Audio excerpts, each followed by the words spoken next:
കിഷൻ ലാച്ചിയെ വിവാഹം ചെയ്ത് തന്റെ വീട്ടിലേക്ക് പോകുന്ന വഴിക്ക് വിശ്രമിക്കാനായിട്ട് പല്ലക്ക് ഒരു സ്ഥലത്ത് നിർത്തും. എന്നാൽ ആ സ്ഥലം ആത്മാക്കൾ വിശ്രമിക്കുന്നൊരിടം കൂടിയായിരുന്നു. അവിടെ വച്ച് ലാച്ചിയെ ഒരു ആത്മാവ് കണ്ട് ഇഷ്ടപ്പെടുന്നു. അത് കാക്കയുടെയും അണ്ണാന്റെയും കിളിയുടെയും ഒക്കെ രൂപത്തിൽ ലാച്ചിയുടെ പിന്നാലെ കൂടുന്നു. ലാച്ചി നോക്കുമ്പോൾ വെള്ളത്തിൽ നിന്നും ഒരു മനുഷ്യന്റെ കാൽപാദം അവളുടെ അടുത്തേക്ക് വരുന്നു. ആ സ്ഥലത്തിന് പന്തികേട് തോന്നിയിട്ട് പേടിച്ച് അവൾ അവിടെ നിന്നും ഓടും. എന്നാൽ അന്ന് രാത്രിയാണ് ലാച്ചി ഒരു കാര്യം മനസ്സിലാക്കുന്നത്. അവളുടെ ഭർത്താവ് അടുത്ത ദിവസം മുതൽ 5 വർഷത്തേക്ക് വ്യാപാരത്തിനായിട്ട് ദൂരേക്ക് പോവുകയാണ്.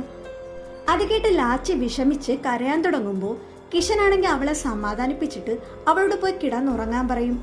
എന്നാൽ കിഷൻ 5 വർഷത്തേക്ക് ഭാര്യയുടെ അടുത്ത് നിന്നും മാറി വ്യാപാരത്തിന് പോവുകയാണെന്ന് മനസ്സിലാക്കിയ ആത്മാവ് കിഷന്റെ വീട്ടിലേക്ക് അവന്റെ രൂപത്തിലെത്തും.